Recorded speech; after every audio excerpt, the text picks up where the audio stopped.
Welcome, friends. I'm so glad you're here. Whether you're drifting towards sleep, unwinding after a long day, or simply looking for a quiet companion, you've found the right place. Before we begin, I'd love to know where in the world are you listening from.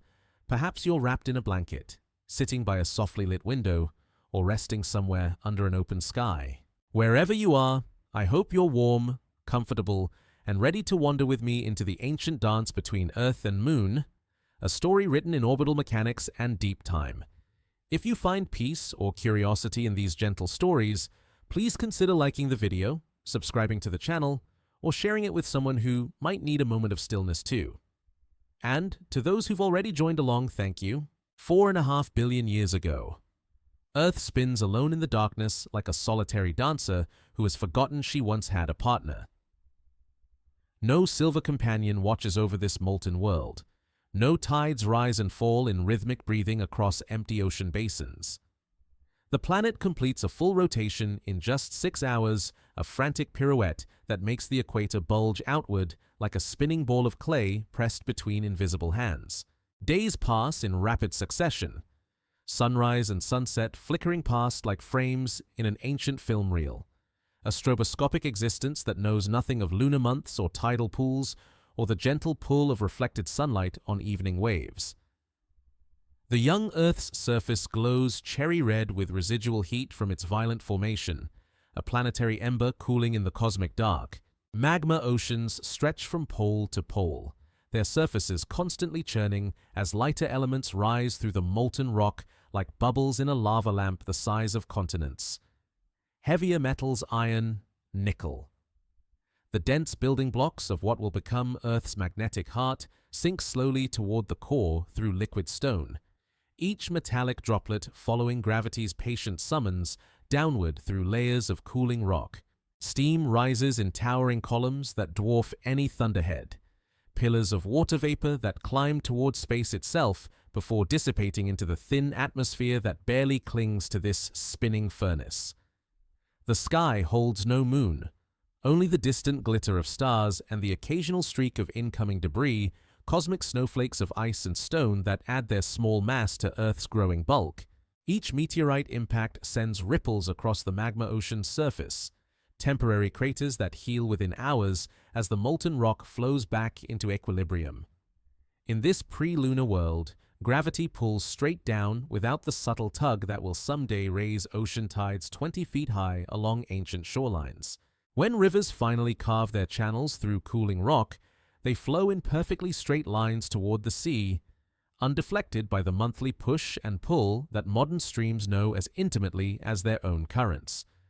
The very rhythm of water moving across land follows only the sun's daily passage and the planet's tilted seasons a simpler music.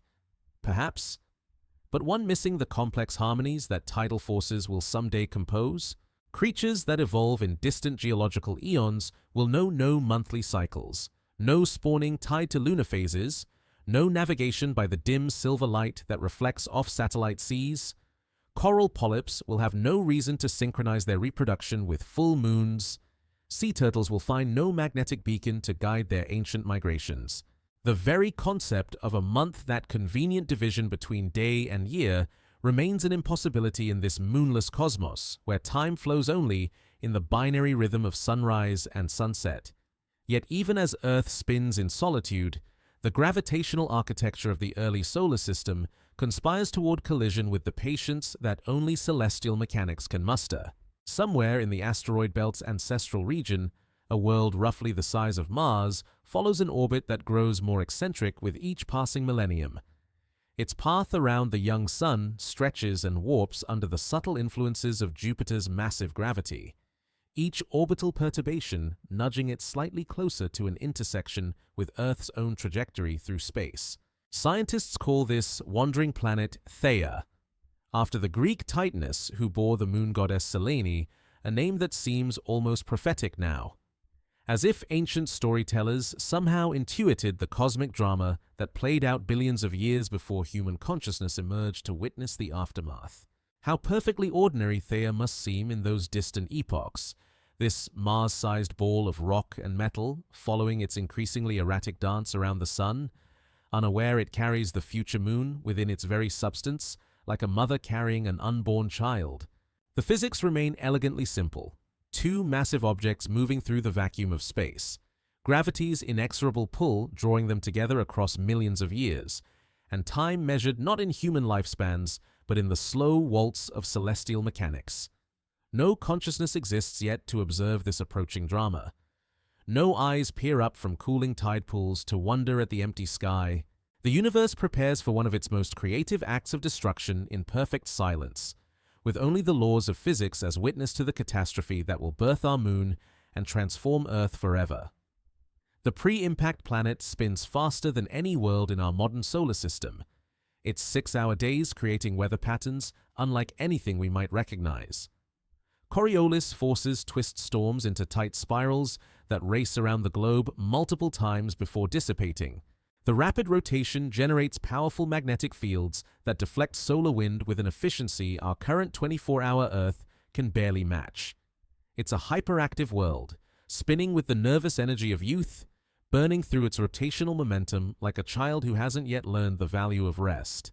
Only took 4.5 billion years for that restless dance to slow into the measured waltz we know today, where nights last long enough for dreams and days stretch wide enough to contain the full arc of human ambition and sleep. Across the emptiness of the inner solar system, Theia approaches on a trajectory that has been written in gravitational equations for millions of years. This Mars-sized wanderer carries within its rocky heart the future tides of Earth, though no intelligence yet exists to comprehend such cosmic poetry. The planetesimal follows an orbit that astronomers would describe as chaotic, not random, but sensitive to the smallest perturbations, like a marble rolling along the edge of an ever-shifting bowl. Theia's surface bears the scars of 4 billion years of cosmic bombardment. Ancient impact craters overlap like fossil footprints, each one a record of collision with asteroids and comets that have long since been ground to interplanetary dust. Some craters stretch hundreds of kilometers across their rims, testament to impacts so violent they briefly turned solid rock into vapor that glowed brighter than stars. Yet the planetesimal's gravity has been too weak to retain an atmosphere, so these wounds remain perfectly preserved in the vacuum, as fresh-looking as the moment they were carved by celestial hammers billions of years past. The approaching world spins slowly compared to Earth's frantic rotation. Days on Theia last nearly 30 hours, a leisurely pace that will seem almost meditative when compared to the 6-hour days of its target planet. This difference in rotational speed will prove crucial to the physics of their eventual collision, like two dancers spinning at different rates before they embrace. The slower spinning world carries more angular momentum per unit of rotation, a fact that will determine precisely how the impact energy gets distributed between heat, ejected debris, and the orbital mechanics of what survives. Within Theia's iron core, convection currents generate a magnetic field roughly 1/10 the strength of modern Earth's protective magnetosphere. This weak magnetic envelope deflects some solar wind particles, creating tiny auroras that dance across the planetesimal's night side in colors that no eye will ever witness. The auroras pulse and shimmer in response to solar storms, painting the vacuum with curtains of green and blue light that illuminate nothing, for Theia's surface holds no water to reflect these cosmic fireworks, no atmosphere to scatter their photons into dawn-colored skies. The gravitational dance between the two worlds unfolds according to laws that Isaac Newton would not formulate for another 4 billion years. Each orbital approach brings Theia slightly closer to Earth's path around the Sun, the way a spiral staircase descends toward its center with each turn. Computer models suggest the final approach takes roughly 100,000 years, a blink of an eye in geological terms, yet longer than the entire span of recorded human history. During these final millennia, any hypothetical observer would watch Theia grow from a wandering star to a disk, then to a sphere that begins to show surface features, and finally to a looming world that fills half the sky. The tidal forces between the approaching bodies create subtle but measurable effects long before physical contact. Earth's powerful gravity raises small bulges on Theia's surface, solid rock deforming like soft clay under the inexorable pull of tidal stress. Meanwhile, Theia's smaller but still significant mass begins to tug at Earth's magma oceans, creating the planet's first true tides, not the familiar rhythm of water advancing and retreating across beaches, but waves of molten stone that rise and fall across continents of cooling basalt. These primordial rock tides move with the stately pace of geological processes. The molten stone flows like thick honey, taking days or weeks to complete each tidal cycle as the two worlds spiral ever closer together. The tidal heating generates additional thermal energy within both planets, keeping their surfaces molten longer than they would have remained if left alone to cool in the cosmic dark. It's a gentle warming, this gravitational massage between worlds, like the way two hands grow warm when rubbed together, except these hands are planets, and their friction will soon reshape the entire inner solar system.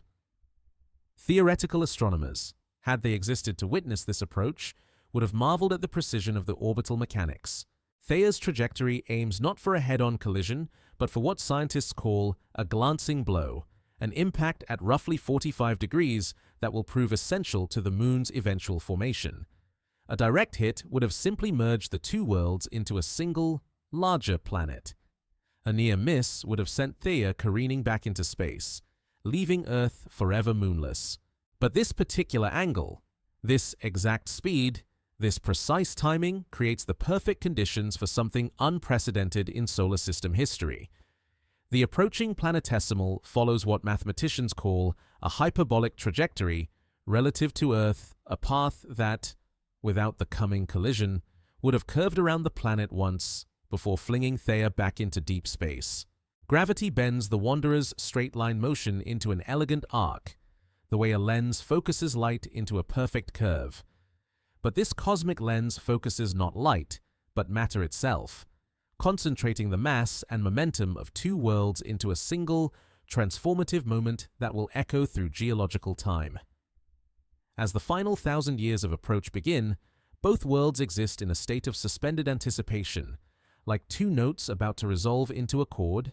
The physics of their collision has already been determined by the initial conditions masses, velocities, spin rates, and trajectory angles that were fixed millions of years before. Yet the outcome remains hidden in the mathematical complexity of fluid dynamics and thermodynamics, equations that describe how solid worlds become liquid, how liquid becomes vapor, and how vapor recondenses into new arrangements of matter that have never existed before in the history of the universe. Only took one precise trajectory, calculated by gravity across millions of years, to bring these worlds together at exactly the right angle to birth the Moon. The moment arrives with neither fanfare nor warning, just the inevitable conclusion of gravitational equations that have been calculating themselves for eons across the emptiness of space. Theia strikes Earth at a speed of roughly 11 kilometers per second, fast enough to cross the continental United States in under 5 minutes. Yet moving through geological time like honey poured from a cosmic spoon, the impact occurs at an oblique angle, 45 degrees from vertical, as if one world were gently nudging the other rather than delivering a catastrophic blow. In the first microseconds after contact, the physics of collision unfold according to principles that will not be understood by conscious minds for billions of years to come. The kinetic energy of impact, equivalent to roughly 1 billion nuclear weapons detonating simultaneously, converts instantly into heat and pressure waves that propagate through both worlds at the speed of sound through rock. Solid matter becomes liquid, liquid becomes gas, and gas becomes plasma as temperatures soar to tens of thousands of degrees Celsius. For a brief moment, the impact site glows brighter than the surface of the sun. The shockwave from the collision races through Earth's interior like a seismic tsunami, bouncing off the planet's core and returning to the surface as reflected waves that arrive hours after the initial impact. These secondary shocks trigger massive volcanic eruptions on the far side of the planet, as if Earth itself were coughing up the violence it has just swallowed. Magma fountains rise hundreds of kilometers into the thin atmosphere, creating temporary mountains of liquid rock that collapse under their own weight within days, leaving only crater-like calderas to mark where the planet briefly touched space. Most of Theia's iron core plunges through Earth's mantle like a meteorite through water, carrying its momentum deep into the planet's heart, where it will merge with Earth's existing core and remain forever. This buried iron will strengthen Earth's magnetic field and contribute to the dynamo effect that still protects our atmosphere from solar wind today. But Theia's rocky mantle, the silicon and aluminum and lighter elements that formed its outer shell, behaves differently under the extreme conditions of impact.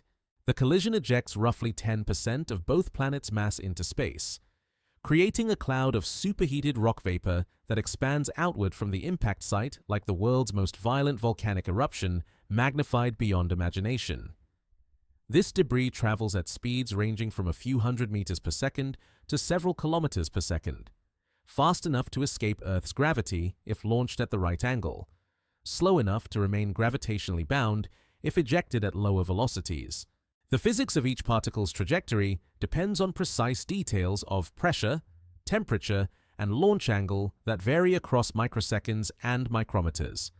Within hours of the impact, Earth rotates beneath a temporary ring system more spectacular than Saturn's. The ejected material forms a disk of incandescent debris that stretches from just above the atmosphere to distances greater than the Moon's current orbit. Individual particles within this ring range in size from microscopic droplets to boulders several kilometers across, all glowing white-hot from the thermal energy of impact. The ring casts no shadow on Earth's surface because it glows with its own light, like a necklace of miniature suns wrapped around the planet's equator. The immediate aftermath resembles a cosmic forge where new worlds are hammered into existence on the anvil of gravitational physics. Earth's surface, remelted by the impact energy, becomes a global magma ocean that glows cherry red beneath the light of its own debris ring. The planet's rotation, slowed by the collision's angular momentum transfer, now takes roughly 8 hours to complete instead of the previous 6. Days grow longer in the span of a single impact, as if time itself were learning to move more slowly in the presence of such violence. Strange weather patterns develop in the thin atmosphere above the magma ocean. Steam rises from the molten surface and encounters the radiant heat from the glowing ring system, creating convection cells that tower into space itself. These thermal columns carry material high enough that some of it achieves escape velocity and joins the expanding debris cloud, while other particles cool sufficiently to fall back as rain made of liquid rock. For months after the impact, Earth experiences weather that consists entirely of molten stone falling from an incandescent sky. The physics of the collision ensure that no life could survive such an event, yet the same physics create the conditions that will make complex life possible billions of years in the future. The impact's energy thoroughly sterilizes both worlds, vaporizing any organic compounds that might have existed on either planet's surface. But the collision also creates the Moon, and the Moon's gravitational influence will stabilize Earth's axial tilt, moderate its climate, and create the tidal zones where life will eventually learn to transition from sea to land. In those first days after impact, as the debris ring glows above a world made entirely of lava, the universe has unknowingly arranged the conditions for every tide pool, every coral reef, every moonlit night in Earth's distant future. The collision that destroys two worlds simultaneously creates the possibility for the only world in the solar system that will ever witness its own creation through eyes that evolved beneath the light of its own satellite. Computer models suggest the entire sequence from initial contact to the formation of a stable debris disk takes less than 24 hours, a single day to reshape the architecture of the inner solar system, to create the conditions for billions of years of tidal evolution, to establish the gravitational relationship that will regulate Earth's rotation for the remainder of cosmic time. The mathematics of destruction and creation prove to be identical, like two sides of the same cosmic equation. Only took 1 day of violence to create 4.5 billion years of gentle tidal breathing, the rhythm that will eventually rock every ocean, every shoreline, every creature that learns to time its life by the Moon's patient passage across the sky. In the aftermath of impact, Earth wears a crown of fire that extends far beyond any atmosphere. The debris ring encircles the planet like Saturn's rings magnified 1,000-fold, but these rings burn with their own incandescent light rather than reflecting the distant sun. Individual particles within the disk range from droplets smaller than raindrops to molten boulders the size of mountains, all glowing white-hot at temperatures that would vaporize any solid matter we know today. The ring system stretches from just a few hundred kilometers above Earth's surface to distances of nearly 50,000 kilometers into space, close enough to touch the atmosphere at its inner edge, distant enough at its outer boundary to encompass the orbit where the Moon will eventually settle into its eternal dance. The physics governing this temporary ring system follow the same mathematical principles that shape Saturn's icy bands, but the materials involved transform the familiar into something unprecedented in solar system history. Where Saturn's rings consist of frozen water that reflects sunlight in brilliant whites and subtle blues, Earth's primordial rings glow with the thermal radiation of rock heated beyond its melting point. The debris disk radiates enough heat to be visible from interstellar distances, a beacon announcing to any hypothetical observers that something extraordinary has occurred in this ordinary star system on the galactic periphery. Within the ring, gravitational forces sort the ejected material according to size and velocity with the patience of cosmic clockwork. Larger fragments settle toward the ring's equatorial plane under their own mutual attraction, while smaller particles remain more broadly distributed in a thick disk that resembles a flattened donut of molten stone. The sorting process creates density waves that propagate through the debris like ripples on a pond, except these ripples consist of billions of tons of superheated rock moving in synchronized orbital motion around their parent planet. The inner edge of the ring system lies within what planetary scientists call the Roche, limit the distance at which Earth's tidal forces would tear apart any substantial moon attempting to orbit too closely. Material in this inner region experiences such strong gravitational gradients that it cannot aggregate into larger bodies. Instead, the debris remains perpetually fragmented, individual particles colliding and sticking together only to be pulled apart again by Earth's inexorable tidal stress. It's a zone of creative destruction where matter attempts to organize itself into coherent structures but finds itself constantly thwarted by the same gravitational forces that hold it in orbit. Beyond the Roche limit, however, the physics change dramatically. Here, in the outer portions of the debris disk, gravity becomes a constructive rather than destructive force. Particles begin to stick together when they collide, their mutual gravitational attraction overcoming the tidal stress from Earth below. These initial aggregations grow slowly, at first pebbles combining into rocks, rocks colliding to form boulders, boulders accreting into irregular masses that barely deserve the name of asteroid. Yet, each collision adds momentum and mass to the growing bodies, and larger masses attract more debris with their increasing gravitational pull. The temperature distribution within the ring creates a complex thermal environment unlike anything in the modern solar system. Near Earth, the debris glows at temperatures exceeding 2,000 degrees Celsius, hot enough to keep rock in a liquid state despite the vacuum of space. At the ring's outer edge, particles cool sufficiently to solidify into irregular fragments of volcanic glass, their surfaces radiating heat into the cosmic dark like embers scattered from a planetary campfire.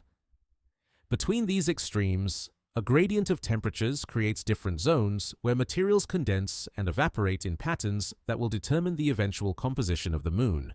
The ring system's evolution unfolds according to principles of accretion, physics that operate like a cosmic recipe written in gravitational mathematics. Silicate materials. The rocky components that formed both planets' mantles dominate the outer ring, where temperatures allow solid particles to stick together upon collision.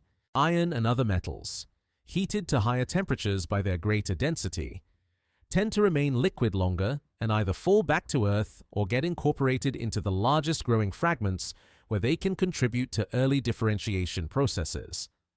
This thermal segregation means the Moon will inherit a composition subtly different from either of its parent worlds. The lunar samples returned by Apollo astronauts 4.5 billion years later will reveal an iron-poor chemistry that reflects this preferential sorting during the ring phase of formation. The Moon's relatively small iron core and the dominance of aluminum-rich minerals in its highland regions both trace back to the physics of how different materials behaved in the superheated aftermath of the Theia impact. Above Earth's molten surface, the ring casts no shadow because it generates its own illumination. The planet below experiences a perpetual state of twilight as the glowing debris filters and scatters sunlight while adding its own thermal radiation to the mix.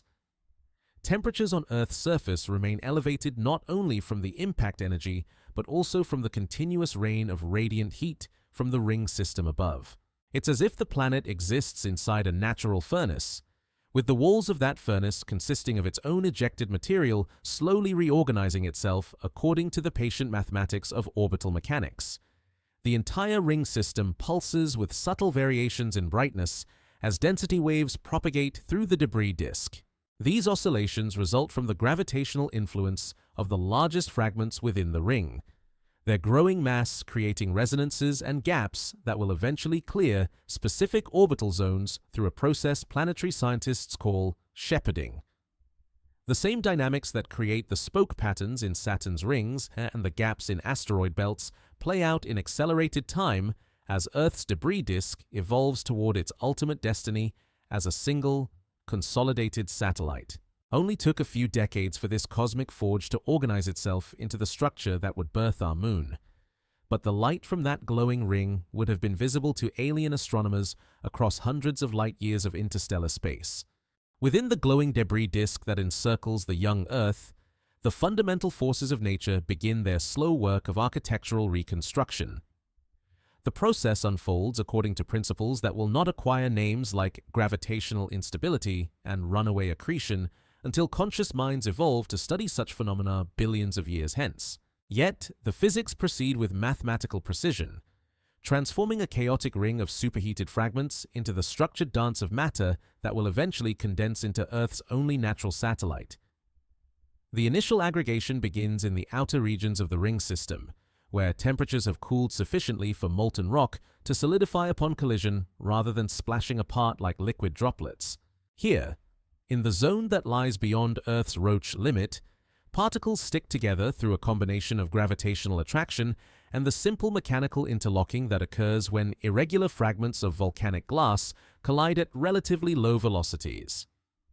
The process resembles the way snowflakes accumulate into snowballs, except these snowflakes consist of solidified lava and the accumulation occurs in the vacuum of space under the influence of forces measured in millions of tons. The largest early aggregations, proto-moonlets, perhaps a few kilometers in diameter, begin to dominate the accretion process through their superior gravitational reach. Each successful collision adds mass to these growing bodies. An additional mass means stronger gravitational fields that can capture debris from increasingly large volumes of the surrounding ring. The mathematics of this runaway process ensure that a few dozen major fragments will eventually sweep up the majority of available material, like cosmic vacuum cleaners operating on orbital timescales. Computer simulations suggest that the moon forms through the merger of perhaps 20 to 50 such major fragments over a period measured in decades rather than millennia. This surprisingly rapid assembly occurs because the debris ring contains pre-processed material that has already been heated, melted, and partially differentiated by the energy of the original impact. Unlike the slow accretion of planets from cold asteroidal material, lunar formation resembles the reassembly of components that have already been refined in the crucible of planetary collision. During these crucial decades, the proto-moon exists as a collection of separate moonlets orbiting Earth in loose formation like a fleet of molten asteroids. Each fragment glows with its own thermal radiation, creating a necklace of miniature worlds that pulse and flicker as they rotate through their individual day-night cycles. When these glowing moonlets collide and merge, the resulting impacts generate additional heat that keeps the growing moon in a completely molten state. The lunar surface during this epoch would have resembled a global magma ocean, its liquid rock surface punctuated by fresh impact craters that heal within hours as the molten material flows back into equilibrium. The physics of accretion ensure that the moon's composition reflects the average chemistry of the outer debris ring rather than any specific component of the original impact. Elements that remained gaseous during the ring phase, particularly volatile compounds like water and carbon dioxide, escape to space and play no role in lunar formation. This preferential loss of volatile materials explains why the Moon contains virtually no water in its interior rocks, and why lunar soil must be heated to extreme temperatures to release even trace amounts of hydrogen from solar wind implantation. Meanwhile, the growing Moon's gravitational influence begins to reshape the remaining debris ring through a process called orbital resonance. The satellite's gravity creates zones within the ring where particles experience periodic gravitational nudges that either accelerate them into Earth-crossing orbits or push them outward beyond the stable accretion zone. These resonant effects carve gaps in the ring system similar to the Cassini division in Saturn's rings, except these gaps represent the Moon clearing its orbital neighborhood of competing material rather than shepherding ice particles into stable configurations. The thermal evolution of the proto-Moon during its accretion phase creates conditions unlike anything in the modern solar system. The constant bombardment of debris keeps the entire body molten from surface to core, creating a perfectly spherical world of liquid rock that glows like a miniature star in Earth's sky. This global magma ocean allows heavier materials to sink toward the center, while lighter minerals float toward the surface, beginning the process of chemical differentiation that will eventually create the Moon's distinctive layered structure. The absence of an atmosphere around the growing Moon means that its molten surface radiates heat directly into space with no atmospheric insulation to moderate the cooling process. Yet, the continued accretion of debris provides a steady input of thermal energy that maintains surface temperatures well above the melting point of rock. The balance between heat input from impacts and heat loss through radiation creates a stable thermal regime that persists until the supply of ring material becomes exhausted. As the decades pass, the debris ring grows thinner and the gaps carved by the Moon's gravitational influence expand to encompass larger portions of the original disk. The accretion rate slows as the easily captured material gets incorporated into the growing satellite, leaving behind only the most gravitationally difficult fragments, those in distant orbits or protected by resonant relationships with the Moon's orbital period. The final stages of accretion involve a cosmic game of gravitational billiards as the last major fragments adjust their orbits through close encounters with the nearly complete Moon. The Moon's rapid formation from the debris ring represents one of the most efficient planetary assembly processes known to occur in our solar system. Where terrestrial planets like Earth and Mars required tens of millions of years to accumulate from cold asteroidal material, the Moon achieves its final mass in mere decades by assembling from pre-melted components in the gravitationally focused environment of the debris ring.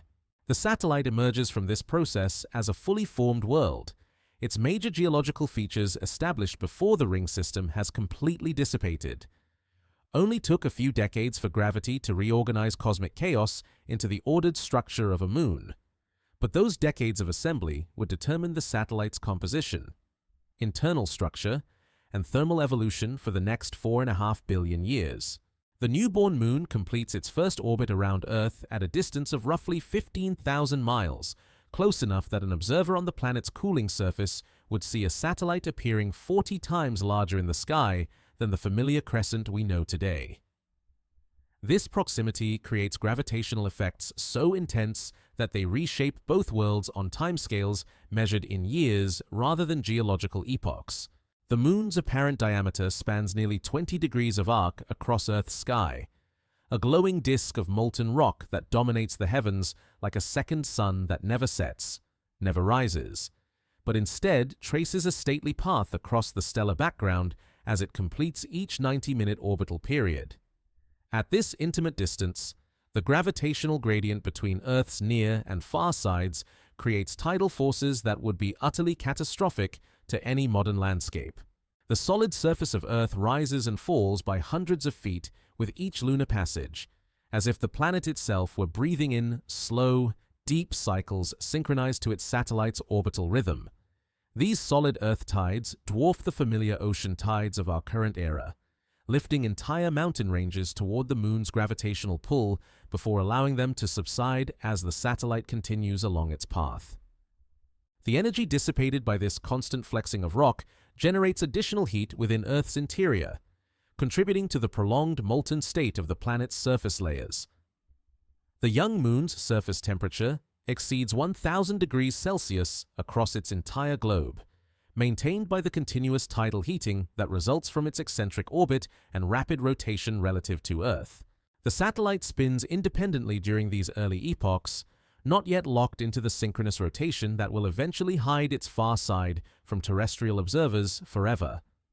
This independent rotation means that Earth-based observers would witness the Moon's entire surface over the course of its day-night cycle, watching the play of light and shadow across features that include massive impact basins still glowing with residual heat from the accretion process.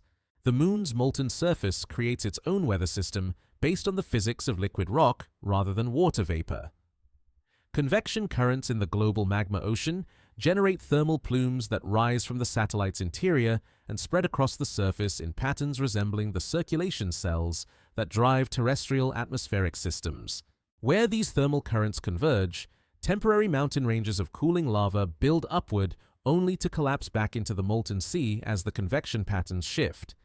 The Moon's low gravity allows these volcanic fountains to achieve heights impossible on Earth, creating temporary spires of liquid rock that stretch hundreds of kilometers towards space before falling back to the surface in slow, graceful arcs. The gravitational interaction between the two worlds generates phenomena that have no analog in the modern solar system. Earth's powerful magnetic field, strengthened by the addition of Theia's iron core, extends far enough to partially encompass the Moon's orbit. This magnetospheric coupling creates electrical currents that flow between the two bodies through the tenuous plasma that fills the space between them. The result resembles a scaled-up version of the electrical connection between Jupiter and its volcanic moon, Io. Except in this case, both worlds remain partially molten, and the electrical phenomena manifest as spectacular auroras that dance across both the Earth and lunar skies in synchronized displays of cosmic lightning. The rapid orbital period means that Earth experiences roughly 16 lunar cycles per day, creating a complex rhythm of tidal effects that would challenge any attempt at biological adaptation. The strongest tidal forces occur twice per lunar orbit, once when the Moon passes overhead, and again when it reaches the antipodal point on Earth's far side. These semi-diurnal tides create a complex interference pattern with Earth's own rotation, generating traveling waves of crustal deformation that circle the planet like slow earthquakes triggered by celestial clockwork. The Moon's close proximity also amplifies its effect on Earth's rotational stability. The satellite's gravitational pull acts like a cosmic gyroscope, helping to maintain Earth's axial tilt against perturbations from other planets. Even in these early epochs, when the Moon orbits much closer than it will in later geological periods, this stabilizing influence begins the process that will eventually regulate Earth's climate over billion-year timescales. The ice ages and warm periods of Earth's distant future all trace their ultimate origin to gravitational relationships established during this period of intimate orbital embrace. The physics of tidal dissipation ensure that this extreme proximity cannot persist indefinitely.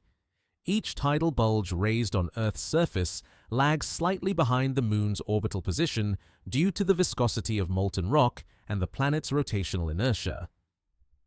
This lag means that Earth's gravitational pull on the Moon acts not directly toward the planet's center, but at a small angle that continuously accelerates the satellite in its orbital motion. The resulting transfer of angular momentum from Earth's rotation to the Moon's orbital energy begins the slow process that will carry the satellite outward over billions of years of subsequent evolution. The mathematical relationship governing this process follows what physicists call the conservation of angular momentum, a principle that ensures the total rotational energy of the Earth-Moon system remains constant even as it redistributes between planetary rotation and lunar orbital motion. Each day that passes sees Earth's rotation slow by a fraction of a second while the Moon drifts outward by a distance measured in centimeters. The effects remain imperceptible on human timescales, but accumulate inexorably across geological time like compound interest in a cosmic savings account. During these early millennia, when the Moon hangs enormous and molten in Earth's sky, the satellite's surface begins the process of differentiation that will create its distinctive geological structure. Heavier elements sink toward the lunar center, while lighter minerals float upward through the global magma ocean. creating the layered arrangement that will eventually produce the bright highland regions and dark volcanic plains, visible to naked eye observers billions of years in the future.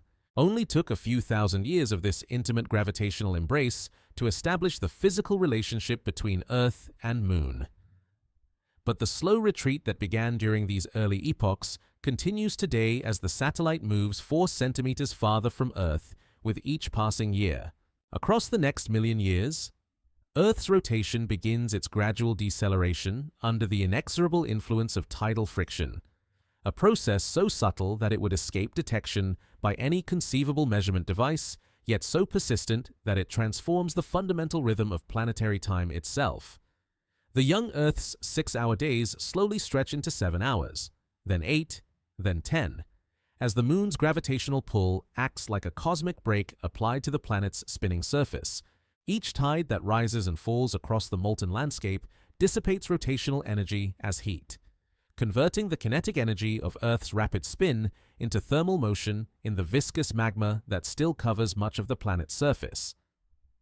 The physics governing this energy transfer follow principles that will eventually be formalized in equations describing the relationship between gravitational potential, rotational momentum, and tidal dissipation.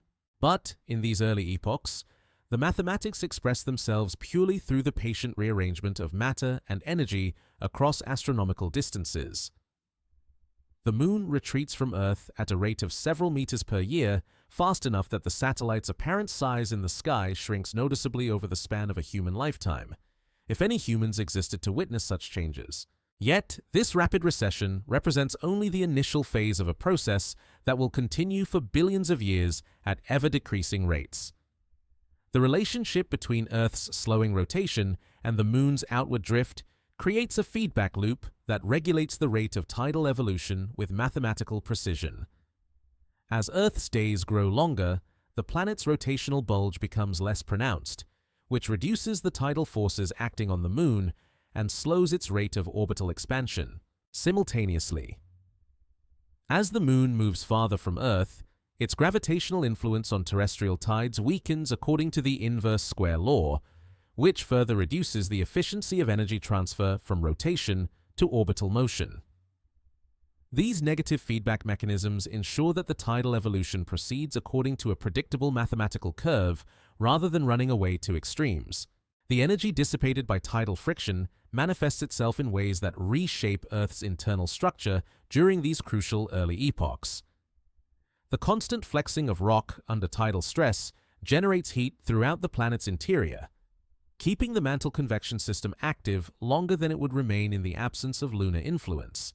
This prolonged thermal activity affects the timing of crustal formation, the efficiency of outgassing processes that create Earth's early atmosphere, and the rate at which water vapor condenses to form the first permanent oceans. The Moon's gravitational influence thus extends beyond simple orbital mechanics to affect fundamental aspects of planetary evolution that will determine Earth's habitability billions of years in the future.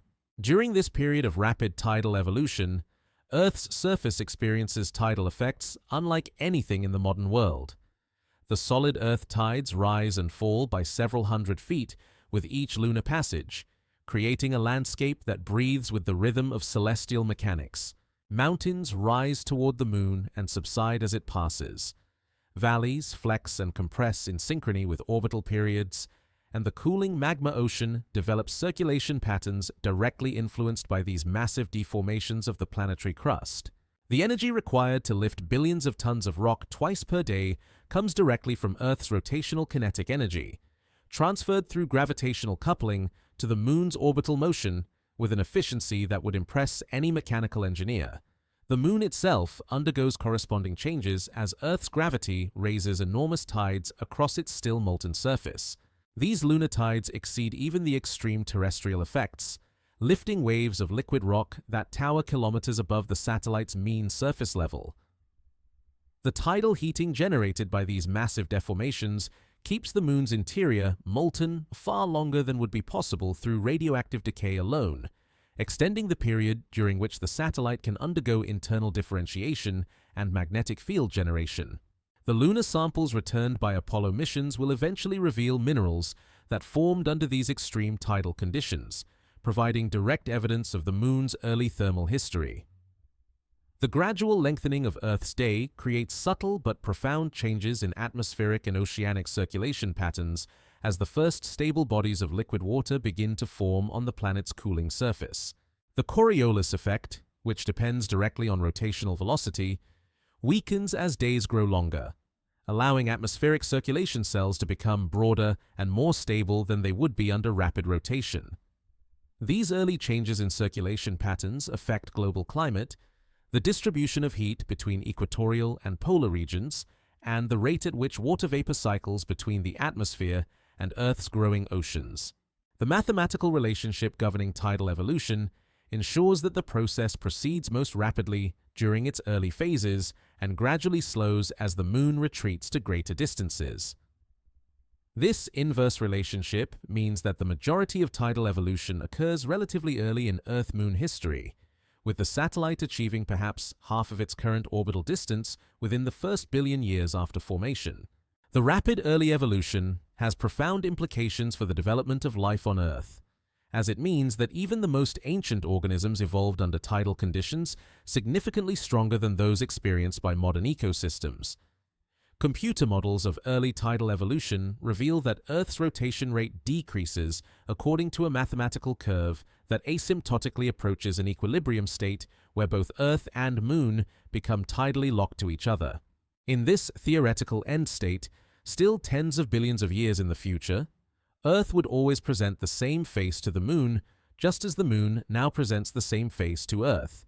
Days and months would become identical in length, each lasting about 47 current Earth days, and the Moon would hover motionless in the sky above one hemisphere while remaining forever invisible from the other side of the planet.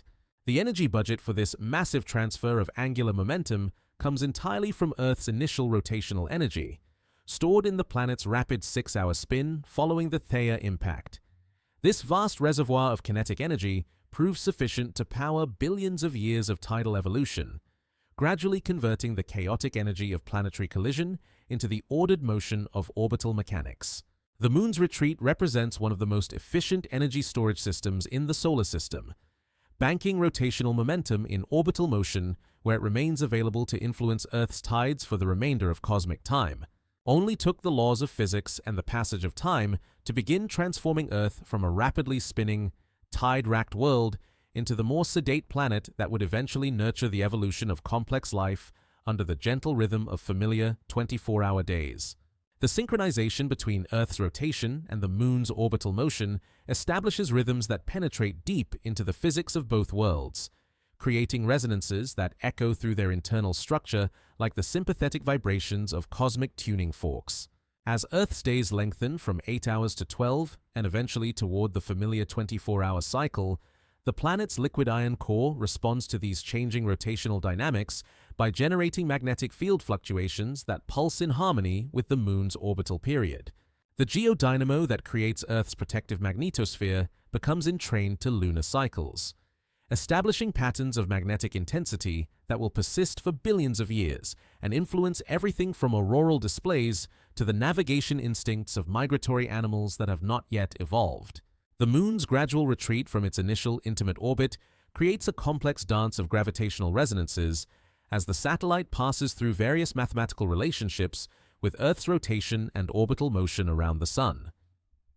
When the lunar orbital period reaches precisely 1/2 of Earth's day length, the resulting resonance amplifies tidal effects and accelerates the Moon's outward drift. When the satellite achieves orbital periods that form simple fractional relationships with Earth's year, such as 1/12 or 1/13 of an orbital period around the Sun, additional resonances develop that create subtle variations in the rate of tidal evolution. These resonant interactions mean that the Moon's retreat does not proceed at a constant rate, but instead follows a complex curve punctuated by periods of accelerated recession alternating with epochs of more gradual orbital expansion. The mathematical description of this process requires equations that account for the gravitational influences of the Sun, the changing shape of Earth's rotational bulge, and the evolving efficiency of tidal dissipation in both the solid Earth and the growing oceans that begin to cover the planet's cooling surface. Each resonance passage leaves subtle fingerprints in the geological record that will eventually allow scientists to reconstruct the Moon's orbital history with remarkable precision. The tidal heating generated by these resonant interactions maintains both worlds in states of elevated geological activity long after they would have cooled and solidified in the absence of mutual gravitational influence. Earth's prolonged molten state allows continued outgassing of water vapor and other volatile compounds that will form the planet's early atmosphere and oceans. The Moon's extended period of internal differentiation enables the formation of a small iron core and the generation of a weak magnetic field that will protect lunar surface materials from the worst effects of solar wind bombardment during the satellite's early history. The establishment of stable oceanic basins on Earth's surface creates new mechanisms for tidal energy dissipation that prove far more efficient than the solid Earth tides of earlier epochs. Water's fluidity allows it to respond more readily to lunar gravitational gradients, creating the familiar pattern of high and low tides that advance around the globe like slow waves following the Moon's orbital motion. The friction generated as these tidal currents flow over shallow continental shelves and through narrow straits dissipates enormous amounts of energy, accelerating the transfer of angular momentum from Earth's rotation to the Moon's orbital motion. The physics of oceanic tides create phenomena that have no counterpart in the solid Earth tidal effects of the pre-oceanic era. Tidal bores waves that travel up river systems against the normal current flow carry tidal energy far inland and dissipate it through turbulence and friction with riverbed materials. Amphidromic systems rotating tidal waves that circle oceanic basins, like enormous whirlpools, develop their own internal dynamics that can enhance or suppress tidal dissipation depending on their resonant relationships with local bathymetry and Coriolis effects. The Moon's influence on these early oceanic systems extends beyond simple tidal effects to include more subtle phenomena like the generation of internal waves that propagate through density stratified water masses and the establishment of circulation patterns that affect global heat transport. Even before life appears in Earth's oceans, the satellite's gravitational pull helps establish the physical oceanographic processes that will eventually create the environmental conditions necessary for biological evolution. The mixing of surface and deep waters by tidal currents, the transport of nutrients between different oceanic regions, and the regulation of ocean temperatures through lunar-influenced circulation all trace their origins to this early period of tidal evolution. The mathematical precision with which the Moon's retreat proceeds creates opportunities for what scientists call chronometer effects, geological processes that record the passage of time with accuracy comparable to atomic clocks. Tidal rhythmites, layered sedimentary deposits formed by the daily and monthly cycles of tidal action, preserve records of Earth's rotation rate and the Moon's orbital period with resolution measured in individual tide cycles. These natural chronometers will eventually allow paleontologists to determine that ancient corals experienced more than 400 days per year, while Devonian fish swam in oceans that experienced tidal cycles significantly stronger than those familiar to modern marine ecosystems. The energy cascade from Earth's rotation through tidal dissipation to the Moon's orbital motion represents one of the most stable and long-lasting mechanical systems in the solar system. Unlike the chaotic orbital dynamics that characterize many multi-body gravitational systems, the Earth-Moon relationship achieves a kind of dynamic equilibrium that persists across geological timescales. The system's stability arises from the negative feedback mechanisms that automatically adjust the rate of tidal evolution as conditions change, preventing runaway effects that might destabilize the orbital relationship or exhaust the energy available for continued evolution. The Moon's synchronous rotation, its tendency to always present the same hemisphere toward Earth, develops gradually during this epoch as tidal friction within the satellite's solid body dissipates the energy of its initial independent spin. This tidal locking occurs much more rapidly than Earth's corresponding rotational evolution because the Moon's smaller mass and lower rotational inertia make it more susceptible to tidal torques. The achievement of synchronous rotation marks a crucial milestone in lunar evolution, as it eliminates one source of tidal heating and allows the Moon's far side to begin cooling more rapidly than the Earth-facing hemisphere. The establishment of these synchronized rhythms between Earth and Moon creates the fundamental framework within which all subsequent planetary evolution will occur, setting the tempo for billions of years of geological, atmospheric, and eventually biological processes that will unfold under the Moon's patient gravitational influence. Only took a few 100 million years for these cosmic clockwork mechanisms to establish themselves, but their influence will regulate Earth's rotation, ocean tides, and climate stability for the remainder of planetary history. Each passing million years adds approximately 14 minutes to the length of Earth's day as the Moon's gravitational influence continues its patient work of redistributing angular momentum between planetary rotation and satellite orbital motion. This seemingly modest rate of change accumulates across geological timescales to create profound transformations in the fundamental rhythm of terrestrial existence. The Earth that experiences 8-hour days during the Archean Eon gradually transitions through 10-hour days in the Proterozoic, 15-hour days during the Cambrian explosion, and 20-hour days when the first forests colonized the continents, each increment representing millions of years of tidal friction operating with the mathematical precision of celestial mechanics. The relationship between day length and tidal strength follows an inverse mathematical curve that ensures the most dramatic effects occur during Earth's earliest history. When the Moon orbited at half its current distance, tides rose to heights that would flood modern coastal cities twice daily, creating intertidal zones that stretched hundreds of kilometers inland from the continental margins. These extreme tidal ranges generated energy dissipation rates thousands of times greater than those observed in contemporary oceans, accelerating the Moon's recession and Earth's rotational deceleration through feedback mechanisms that operated like a cosmic flywheel gradually winding down.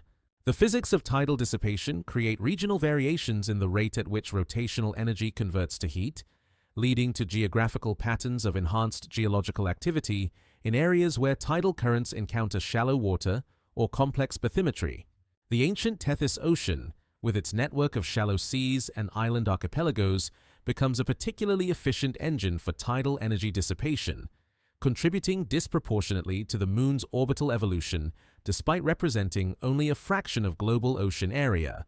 These regional effects mean that changes in continental configuration, the opening and closing of ocean basins, the formation of shallow epicontinental seas, the creation of narrow straits between major water bodies directly influence the rate of tidal evolution and the Moon's retreat schedule. Computer models of Earth's rotational history reveal that the planet's spin axis undergoes subtle wobbles and precession cycles that interact with lunar orbital dynamics to create complex periodicities in tidal strength. These variations operate on timescales ranging from thousands to millions of years, creating episodes of enhanced tidal dissipation alternating with periods of reduced energy transfer. The Milankovitch cycles that will eventually regulate Earth's ice ages have their origins in these early orbital rotational interactions, establishing the astronomical framework within which climate variations will unfold over billions of years of subsequent history. The Moon's retreat affects not only the magnitude of tidal effects, but also their geographical distribution across Earth's surface. As the satellite moves to greater distances, the tidal bulges raised on Earth's oceans become less pronounced, but also more symmetrical, creating changes in the locations where maximum tidal ranges occur. The Bay of Fundy's extreme contemporary tides, the Mediterranean's minimal tidal effects, and the complex tidal systems of Southeast Asian archipelagos all reflect the interaction between lunar gravitational gradients and specific oceanic basin geometries that evolved over billions of years of tidal geological feedback. The energy budget required to slow Earth's rotation from its initial 6-hour period to the modern 24-hour day represents approximately 1% of the kinetic energy released during the Theia impact. This vast reservoir of rotational momentum provides sufficient fuel for billions of years of continued tidal evolution, even as the efficiency of energy transfer decreases with increasing lunar distance. The mathematics of angular momentum conservation ensure that this energy cannot simply disappear, but must be converted into other forms, primarily the Moon's orbital energy and heat generated through tidal friction in both solid rock and ocean water. The gradual lengthening of Earth's day creates cascading effects throughout the planet's atmospheric and oceanic circulation systems. The Coriolis effect, which depends directly on rotational velocity, weakens as days grow longer, allowing weather systems to achieve larger scales and longer duration than would be possible under rapid rotation. The jet streams that circle the planet become less tightly wound. Storm systems develop different characteristic sizes and intensities, and the seasonal transport of heat between equatorial and polar regions follows modified patterns that affect global climate evolution. These changes in atmospheric dynamics influence the rate at which carbon dioxide and other greenhouse gases cycle between the atmosphere, oceans, and solid Earth reservoirs. The Moon's gravitational influence thus extends beyond direct tidal effects to affect Earth's long-term climate stability through complex feedback relationships involving ocean circulation, atmospheric chemistry, and the geological carbon cycle.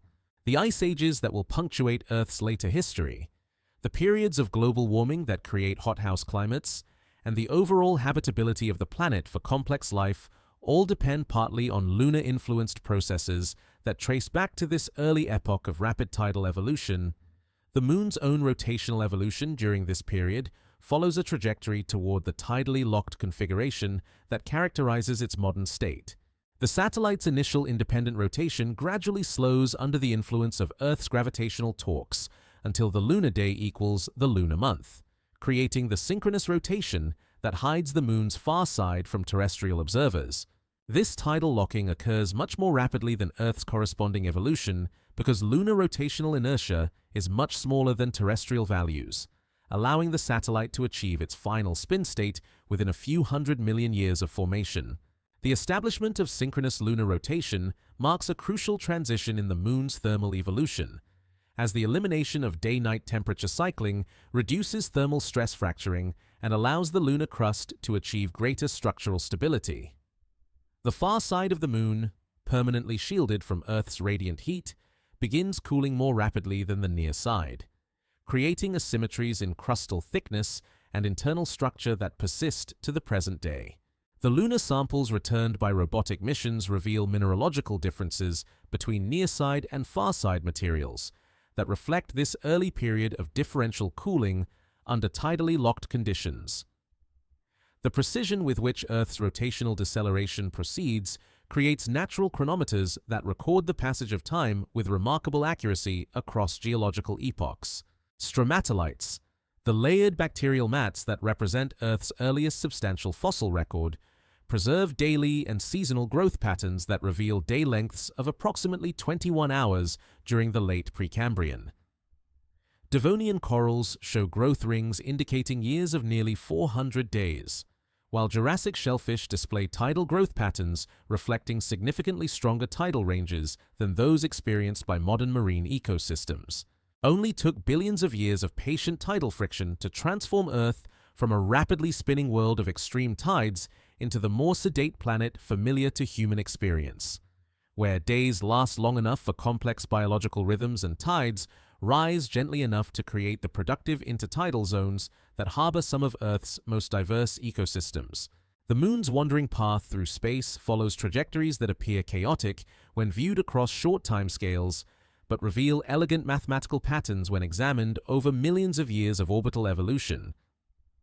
Gravitational perturbations from the Sun create periodic variations in the satellite's distance from Earth, causing the lunar orbit to oscillate between slightly more circular and slightly more elliptical configurations in cycles lasting approximately 18,000 years. These orbital breathing patterns generate corresponding variations in tidal strength that pulse through Earth's oceanic systems like the heartbeat of celestial mechanics, sometimes amplifying the familiar twice-daily tidal rhythm and sometimes dampening it according to principles that will not be fully understood until humans develop sophisticated mathematical models of gravitational dynamics.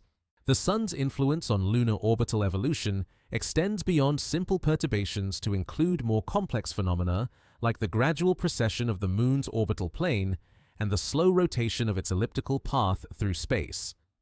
These effects combine to create what astronomers call secular variations long-term changes in orbital parameters that accumulate over geological timescales to produce significant modifications in the Earth-Moon gravitational relationship.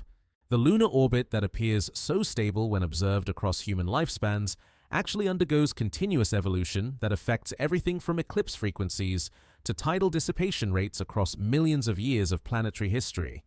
Jupiter's massive gravitational field, despite its distance of hundreds of millions of kilometers from the Earth-Moon system, exerts subtle but measurable influences on lunar orbital dynamics through a complex web of resonant interactions. When Jupiter's orbital period around the Sun forms simple mathematical ratios with the Moon's orbital period around Earth, these resonances can either accelerate or decelerate the satellite's outward drift depending on the specific geometry of the three-body system. Computer simulations reveal that Jupiter's influence has varied the Moon's recession rate by as much as 20% over billion-year time scales, creating episodes of rapid orbital expansion alternating with periods of slower retreat. The other planets contribute their own perturbative effects according to their masses, distances, and orbital alignments, creating a symphony of gravitational influences that collectively modify the Moon's path through space. Venus, despite its smaller mass, occasionally approaches close enough to Earth to generate measurable changes in lunar orbital velocity. Mars, during its periodic oppositions with Earth, adds its own gravitational signature to the complex equation that governs satellite orbital evolution. Even distant Saturn and Uranus contribute infinitesimal effects that accumulate over cosmic timescales to influence the Moon's ultimate trajectory through the solar system. These planetary perturbations create what mathematicians call a quasi-periodic system, one that exhibits regular patterns over short timescales, but never exactly repeats its configuration over longer periods. The Moon's orbit resembles a three-dimensional rosette pattern that slowly rotates and evolves as it responds to the changing gravitational environment of the solar system. This quasi-periodic behavior means that the Moon's precise distance from Earth at any given moment depends not only on tidal evolution, but also on the current positions of all major planets in their respective orbits around the Sun. The most dramatic gravitational perturbations occur during rare alignments when multiple planets achieve similar angular positions relative to Earth and Moon. These grand conjunction events, separated by intervals of hundreds of thousands of years, can temporarily alter the Moon's recession rate by factors of 2 or more as the combined gravitational influences of several worlds focus their effects on the Earth-Moon system. Geological evidence preserved in tidal rhythmites suggests that some of these ancient conjunctions coincided with episodes of accelerated mountain building and volcanic activity as the enhanced tidal forces stressed Earth's crust beyond its normal elastic limits. The Moon's orbital inclination, its tendency to move slightly above and below the plane of Earth's orbit around the Sun, undergoes cyclic variations that create complex patterns in the geographical distribution of tidal effects. When the lunar orbit tilts more steeply relative to Earth's equator, tidal ranges become more extreme at high latitudes while diminishing somewhat in tropical regions. These inclination cycles, operating over periods of tens of thousands of years, generate climate variations that complement the more familiar Milankovitch cycles in regulating ice age timing and intensity. The gravitational environment of the Earth-Moon system occasionally captures asteroids and comets into temporary satellite orbits that persist for months or years before escaping back into independent heliocentric trajectories. These transient natural satellites, dozens of which have been detected by modern astronomical surveys, create additional perturbations in the Moon's motion that appear as tiny irregularities in its otherwise predictable orbital evolution. The cumulative effect of millions of such encounters over billions of years contributes to the stochastic component of lunar orbital dynamics that makes precise long-term predictions impossible despite the deterministic nature of gravitational physics. Solar radiation pressure, though negligible compared to gravitational forces, adds its own subtle influence to lunar orbital evolution through the Yarkovsky effect, the tendency of rotating bodies to experience tiny accelerations as they absorb sunlight on one side and radiate heat from the other. The Moon's synchronous rotation creates a permanent thermal asymmetry that generates a microscopic but persistent force opposing its orbital motion around Earth. This effect operates so slowly that it produces orbital changes measured in millimeters per century, yet it accumulates over geological timescales to influence the satellite's ultimate evolutionary trajectory. The mathematical description of these combined perturbative effects requires computational models that integrate the equations of motion for all significant gravitational bodies in the solar system simultaneously. These N-body simulations reveal that lunar orbital evolution follows a path that appears smooth and predictable over million-year timescales, but contains fractal-like complexity when examined at higher resolution. The Moon's future trajectory depends sensitively on initial conditions that include not only current positions and velocities, but also the uncertain future evolution of solar luminosity, planetary masses, and the galactic gravitational environment. The precision with which these gravitational influences operate creates opportunities for what scientists call orbital archaeology, the reconstruction of ancient solar system configurations through careful analysis of preserved tidal records in terrestrial rocks. Variations in tidal strength recorded in sedimentary layers reveal not only the Moon's past distances, but also information about ancient planetary alignments, asteroid impact frequencies, and even the gradual evolution of the Sun's mass and luminosity across billions of years of stellar evolution. Only took the combined gravitational influence of every massive object in the solar system, operating with mathematical precision across billions of years, to guide the Moon along its complex path from intimate proximity to its current comfortable distance of nearly 400,000 kilometers from Earth. The precise rate of lunar recession depends on intricate relationships between Earth's changing continental configurations and ocean depths that create vastly different tidal dissipation environments across geological epochs. When supercontinents like Rodinia and Pangaea dominate Earth's surface, the reduced complexity of ocean basin geometry leads to less efficient tidal energy transfer, slowing the Moon's outward drift to rates perhaps one-third of those observed during periods of continental fragmentation. Conversely, when continents break apart to create networks of narrow seaways and shallow epicontinental seas, the enhanced tidal friction accelerates lunar recession through mechanisms that operate like vast hydraulic brake systems powered by gravitational energy. The mathematical relationship governing tidal dissipation follows principles that depend not only on water depth, but also on the resonant frequencies of individual ocean basins relative to the forcing periods of lunar and solar tides. When an ocean basin's natural oscillation period matches the 12-hour semi-diurnal tidal cycle, the resulting resonance amplifies tidal ranges by factors of 10 or more, creating extreme energy dissipation rates that dramatically accelerate the Moon's retreat. The English Channel, Hudson Bay, and other modern shallow seas demonstrate these resonant effects on regional scales, but ancient geological configurations created basin resonances that affected global tidal evolution.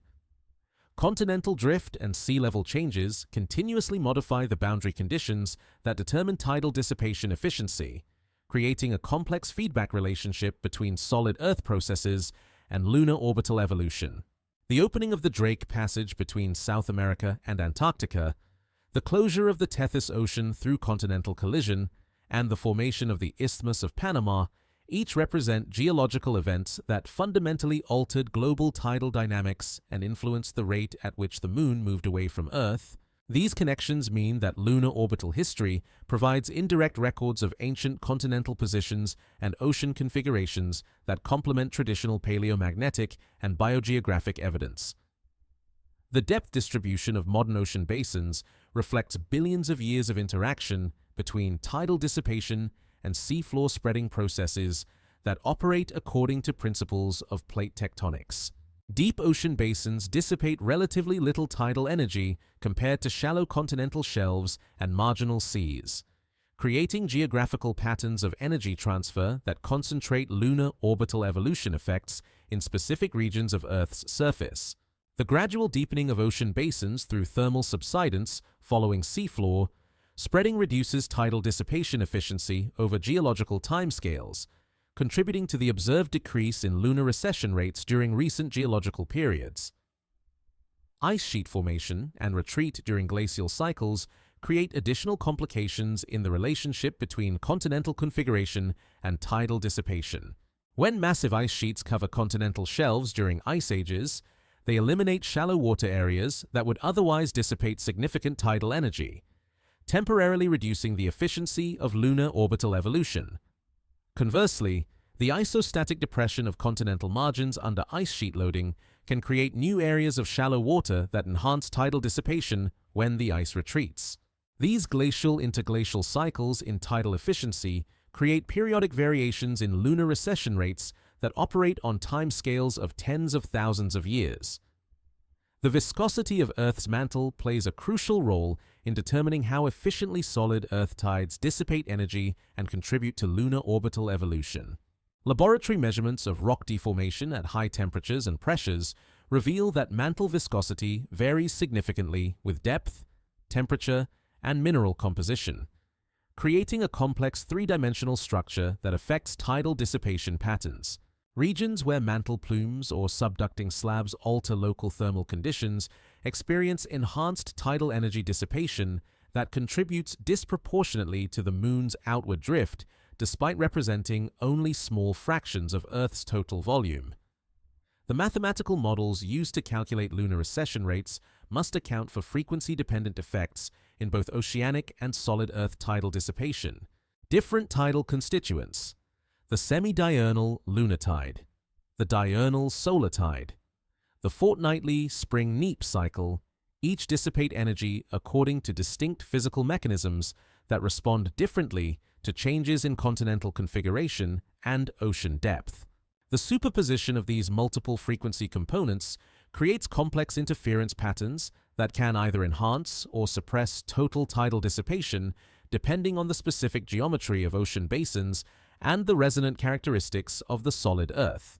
Paleontological evidence preserved in growth rings of ancient corals, bivalves, and stromatolites provides direct measurements of tidal strength that allow scientists to test theoretical models of lunar recession against empirical data spanning hundreds of millions of years.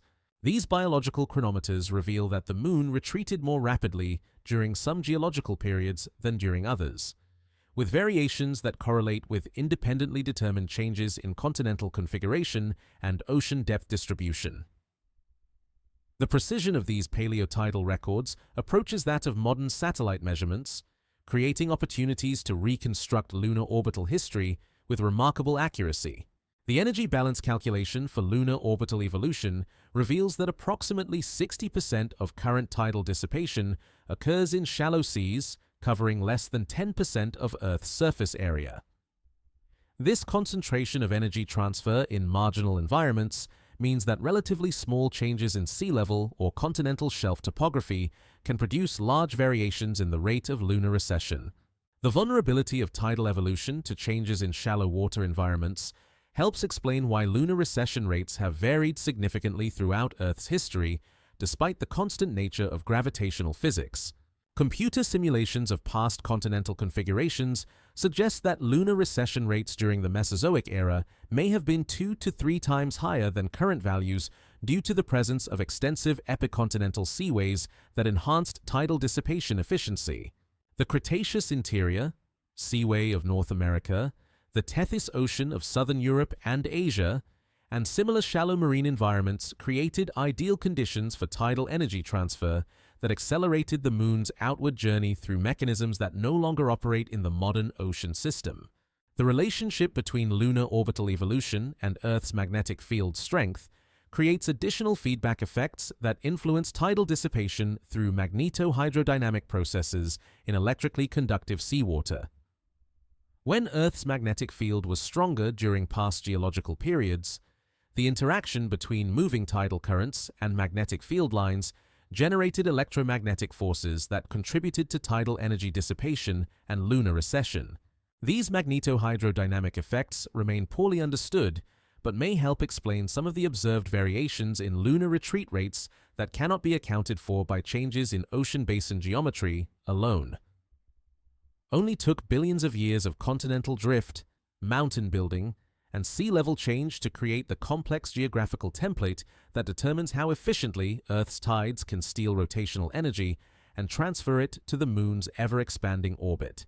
Scientists can read Earth's ancient day length in the growth patterns preserved within tidal rhythmites, sedimentary deposits laid down by the daily and seasonal cycles of tidal action that create natural libraries of astronomical information spanning billions of years of planetary history. These geological chronometers preserve records with accuracy that rivals modern atomic clocks, recording not only the length of ancient days, but also the strength of prehistoric tides, the distance of the Moon during past geological epochs, and even the rate at which Earth's rotation has slowed under lunar gravitational influence.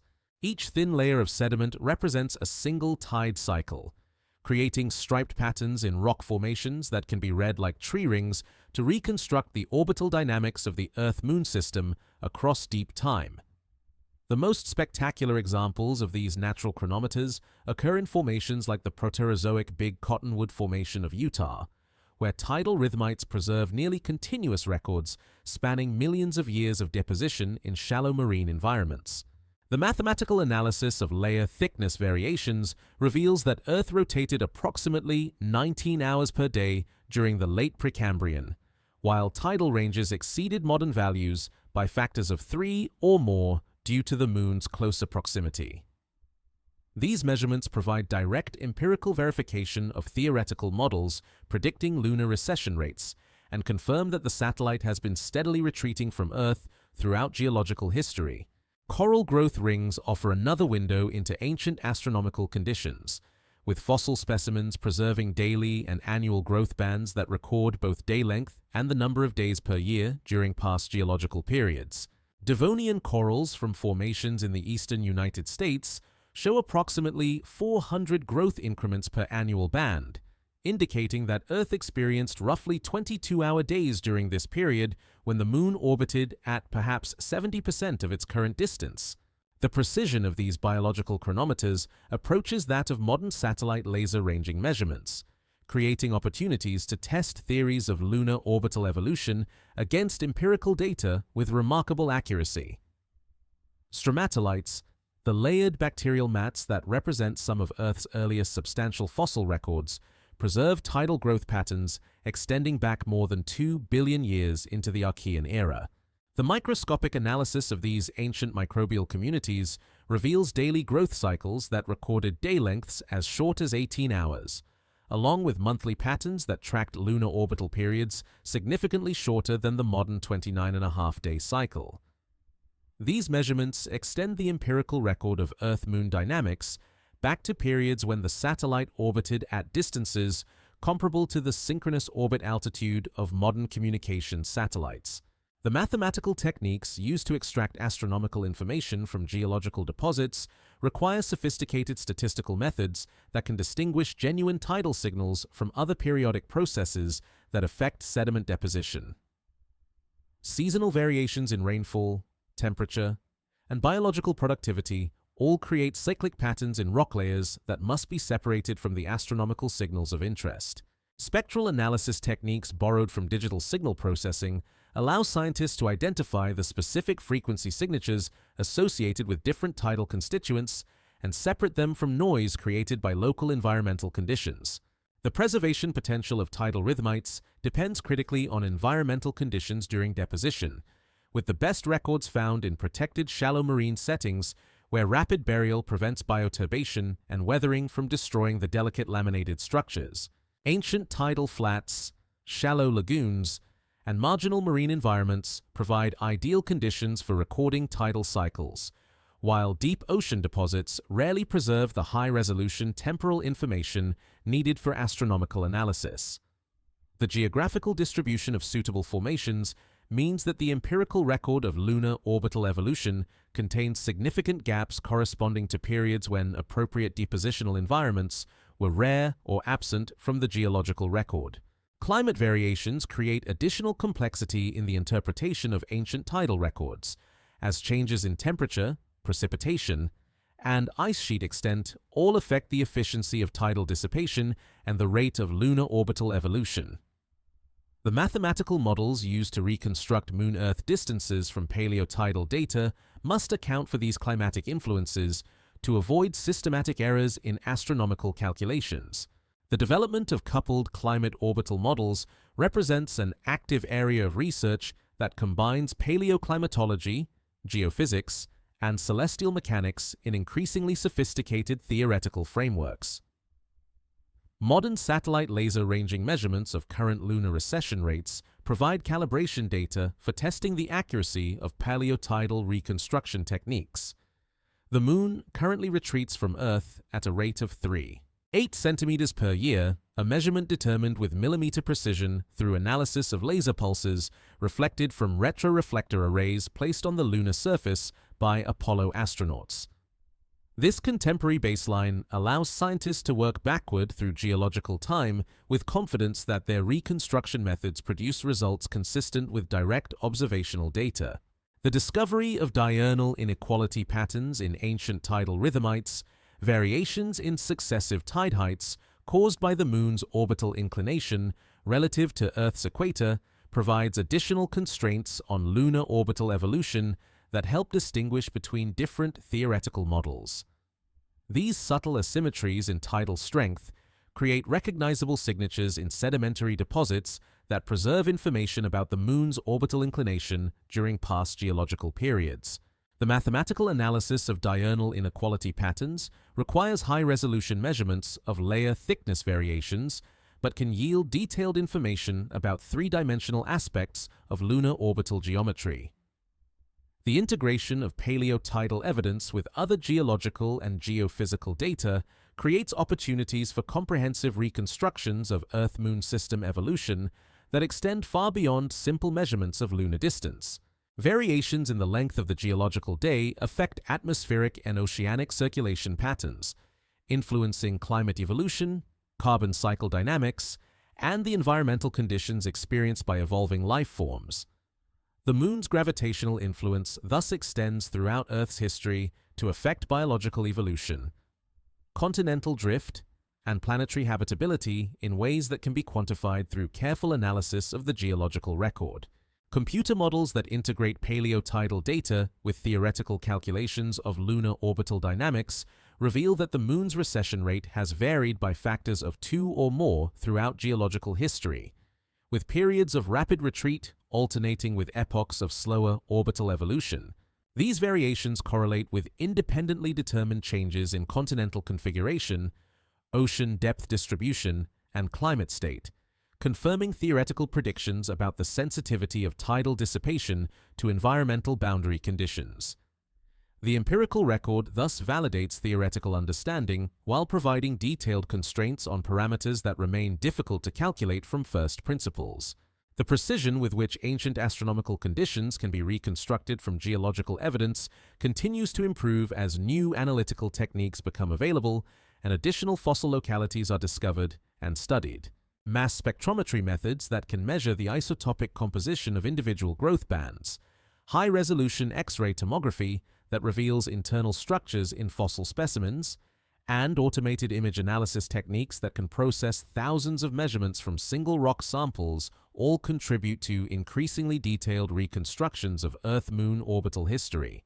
Only took billions of years of tidal action, recorded one cycle at a time in the patient accumulation of sedimentary layers, to create a natural archive that preserves the complete orbital history of Earth's relationship with its cosmic companion. In the distant future, approximately 50 billion years from now, Earth and Moon will achieve the theoretical endpoint of their gravitational dance when both worlds become tidally locked in a configuration that astronomers call double synchronous rotation. In this far future state, Earth will always present the same hemisphere toward the Moon, just as the Moon currently shows only one face to Earth, creating a cosmic arrangement where days and months become identical in duration and the satellite appears motionless in the sky above one side of the planet while remaining forever invisible from the other hemisphere. The mathematics governing this ultimate configuration ensure that both worlds will rotate with periods lasting roughly 47 current Earth days, their mutual gravitational embrace having finally extracted all available energy from the planet's ancient rotational momentum. The Moon's maximum orbital distance in this tidally locked configuration will extend to approximately 1. 6 million kilometers from Earth, roughly 4 times its current separation, and close to the gravitational sphere of influence, where solar perturbations would begin to destabilize the satellite's orbit entirely. At this ultimate distance, the Moon will appear as a small disk in Earth's sky, subtending an angular diameter of only 20 arc-minutes compared to the 30 arc-minutes familiar to contemporary observers. Solar eclipses will become impossible as the lunar disk shrinks below the apparent size of the Sun, while Earth-based observers will witness only annular eclipses where a ring of solar photosphere remains visible around the Moon's silhouette. The physics of this final orbital configuration depend on assumptions about the long-term stability of the solar system and the evolution of the Sun itself over timescales that exceed current stellar age by more than tenfold. The Sun's gradual increase in luminosity as it converts hydrogen to helium in its core will eventually boil away Earth's oceans and atmosphere, eliminating the oceanic tidal dissipation that currently drives lunar orbital evolution. Without liquid water to create efficient energy transfer mechanisms, the Moon's recession will slow dramatically and may effectively cease long before the theoretical maximum separation distance is achieved. The red giant phase of solar evolution, scheduled to begin in approximately 5 billion years, will fundamentally alter the gravitational environment of the inner solar system and potentially disrupt the Earth-Moon orbital relationship entirely. As the Sun's radius expands to encompass Mercury's current orbit and possibly extend beyond Venus, its reduced surface gravity will weaken the gravitational binding of the entire planetary system. The Moon may escape Earth's gravitational influence during this epoch and become an independent planet orbiting the expanded red giant star, or alternatively, both Earth and Moon might spiral inward through atmospheric drag if the solar atmosphere extends far enough to create significant friction. The theoretical maximum orbital separation represents a mathematical limit derived from current understanding of tidal physics and celestial mechanics, but the actual future evolution of the Earth-Moon system depends on numerous factors that remain poorly constrained by observational data. Changes in Earth's internal structure, as radioactive decay reduces mantle temperatures, will affect the efficiency of solid Earth tidal dissipation. The gradual escape of atmospheric gases to space may alter oceanic circulation patterns and their contribution to tidal energy transfer. Even the slow recession of the Moon itself creates feedback effects that modify the rate of continued orbital evolution in ways that are difficult to predict with precision. Computer simulations of long-term lunar orbital evolution reveal sensitive dependence on parameters like Earth's future rotational axis stability, the evolution of ocean basin geometry through continued continental drift, and the influence of other planetary bodies on the Earth-Moon system's dynamics. Small changes in any of these factors can produce large variations in the timing and ultimate outcome of tidal evolution, making precise predictions impossible despite the deterministic nature of gravitational physics.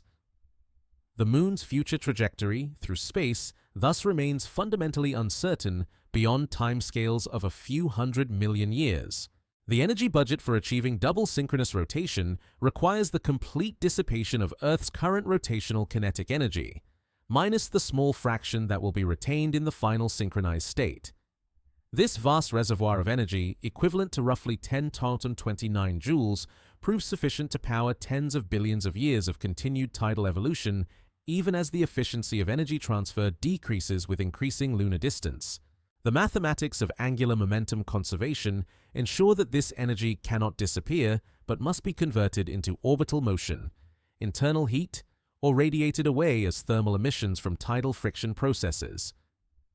The Moon's recession will slow according to mathematical relationships that predict exponentially decreasing rates of orbital expansion as the satellite approaches its maximum distance. The current recession rate of 3.8 centimeters per year will decrease to millimeters per year within the next few billion years, and to micrometers per year during the final epochs of tidal evolution. This asymptotic approach to the maximum separation ensures that the majority of lunar orbital evolution occurs during the first few billion years after formation, with increasingly negligible changes during later phases of the process. The achievement of double tidal locking will create unique astronomical phenomena that have no analogues in the current solar system. Earth-based observers on the moon-facing hemisphere will experience perpetual lunar presence, with the satellite never rising or setting, but instead maintaining a fixed position in the sky throughout its 47-day orbital period. The opposite hemisphere will know permanent lunar absence, experiencing only solar day-night cycles without monthly variations. The boundary between these regions, a great circle around Earth's surface, will witness spectacular lunar rises and sets that last for days as the satellite's apparent motion tracks along the horizon. The climate implications of double synchronous rotation extend far beyond simple changes in tidal strength to include fundamental alterations in atmospheric and oceanic circulation patterns. The 47-day diurnal cycle will create temperature extremes unlike any experienced in Earth's history, with prolonged periods of heating and cooling that could destabilize atmospheric circulation and create permanent temperature differences between the lunar and anti-lunar hemispheres. Ocean currents driven by thermal gradients rather than Coriolis effects will establish new patterns of heat transport that affect global climate in ways that remain difficult to predict. The mathematical elegance of the tidal evolution equations ensures that the approach to double synchronous rotation follows predictable physical principles even as the specific timeline remains uncertain. The conservation of angular momentum, the inverse relationship between tidal strength and lunar distance, and the feedback mechanisms that regulate orbital evolution all combine to create a self-consistent theoretical framework that describes the inevitable endpoint of Earth-Moon gravitational interaction. The precision of this mathematical description provides confidence that some form of tidally locked configuration represents the ultimate fate of the system, even if the exact timing and specific details remain subject to uncertainty. Only took the patient operation of gravitational physics across tens of billions of years to guide Earth and Moon toward their ultimate gravitational embrace, where the ancient violence of planetary collision finally resolves into the perfect stillness of synchronized rotation under the influence of mathematical laws that govern the motion of worlds. Every human footstep across Earth's surface creates infinitesimal gravitational perturbations that propagate through the planet's crust and contribute to the complex web of forces determining the Moon's precise orbital position at any given moment. The mathematics governing these interactions operate according to Newton's law of universal gravitation, which specifies that every particle of matter in the universe exerts a gravitational influence on every other particle, regardless of distance or relative size. While the gravitational effect of a single human being on the Moon remains vanishingly small, approximately 10^20 newtons of force, the cumulative influence of all human activity creates measurable perturbations in Earth's gravitational field that contribute to the satellite's orbital evolution alongside tidal forces, planetary perturbations, and relativistic corrections to classical mechanics. The redistribution of mass associated with human civilization, the construction of cities, the movement of water through reservoirs and irrigation systems, the extraction of fossil fuels from underground deposits, generates regional variations in Earth's gravitational field that spacecraft missions have detected and mapped with remarkable precision. These gravitational anomalies affect the Moon's orbit through mechanisms that operate on timescales ranging from seasonal variations in agricultural water usage to millennial changes in ice sheet distribution influenced by anthropogenic climate change. The satellite's orbital elements thus carry embedded signatures of human activity that will persist in the mathematical description of lunar motion long after the specific causes have been forgotten. Each breath taken by every living organism on Earth involves the redistribution of carbon between atmospheric carbon dioxide and biological tissues, creating tiny but persistent changes in the vertical distribution of mass within Earth's gravitational field. The collective respiratory activity of the planet's biomass, including not only human populations, but also animals, plants, and microbial communities, generates gravitational variations that contribute to the complex environmental forcing that determines tidal dissipation, efficiency, and lunar recession rates. The Moon's distance from Earth thus depends partly on the metabolic activity of terrestrial life, creating connections between biological processes and celestial mechanics that span scales from molecular biochemistry to orbital dynamics. The quantum mechanical uncertainty principle introduces fundamental limits to the precision with which the moon's position and momentum can be simultaneously determined, creating irreducible stochasticity in lunar orbital evolution that ensures perfect predictability remains impossible even in principle. These quantum effects operate at scales so small that they produce negligible influences on macroscopic orbital motion, yet they represent the ultimate source of unpredictability in all physical systems and ensure that the moon's future trajectory contains elements that cannot be calculated deterministically. The satellite's orbit thus embodies both the clockwork precision of classical celestial mechanics and the fundamental uncertainty that characterizes quantum mechanical descriptions of natural phenomena. Human consciousness itself participates in lunar orbital evolution through the gravitational effects associated with neural activity and the biochemical processes that support cognitive function. Each thought, memory, and decision involves the movement of ions across cell membranes, the synthesis and breakdown of neurotransmitter molecules, and the structural rearrangement of synaptic connections, all of which contribute minute gravitational influences that propagate outward at the speed of light to affect every other massive object in the universe. The moon's orbital elements thus contain embedded information about the history of human thought and emotion, preserved in gravitational perturbations too small to measure but too fundamental to ignore within the mathematical framework of general relativity. The butterfly effect. The sensitive dependence on initial conditions that characterizes chaotic dynamical systems ensures that even the most trivial human actions can potentially influence lunar orbital evolution through nonlinear amplification of tiny perturbations across astronomical timescales. A single footstep in the right location at the right moment might trigger a cascade of atmospheric and oceanic circulation changes that ultimately affect tidal dissipation patterns and modify the moon's recession rate by measurable amounts over geological timescales. These connections between human agency and celestial mechanics remain impossible to trace in practice, but represent genuine physical relationships that follow from the fundamental interconnectedness of all natural phenomena. The gravitational redshift effects predicted by Einstein's theory of general relativity create subtle but measurable influences on the moon's orbital evolution as photons climbing out of Earth's gravitational well lose energy and contribute to the planet's effective mass-energy budget. Human activities that affect the vertical distribution of matter, particularly the construction of tall buildings and the creation of underground excavations, modify these relativistic corrections to lunar orbital motion in ways that accumulate over cosmological timescales.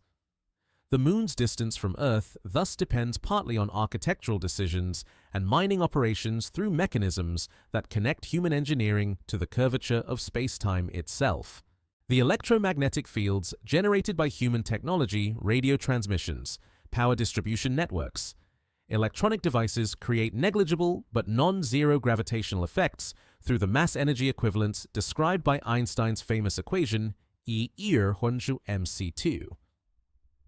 The energy stored in electromagnetic fields contributes to Earth's total gravitational mass and affects lunar orbital motion through relativistic corrections that become significant only over extremely long time scales.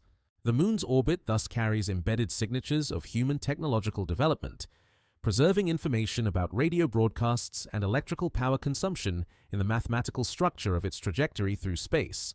Atmospheric drag from human-caused changes in Earth's upper atmosphere affects the motion of space debris and artificial satellites, which, in turn, create tiny gravitational perturbations that influence lunar orbital evolution through complex chains of dynamical interactions.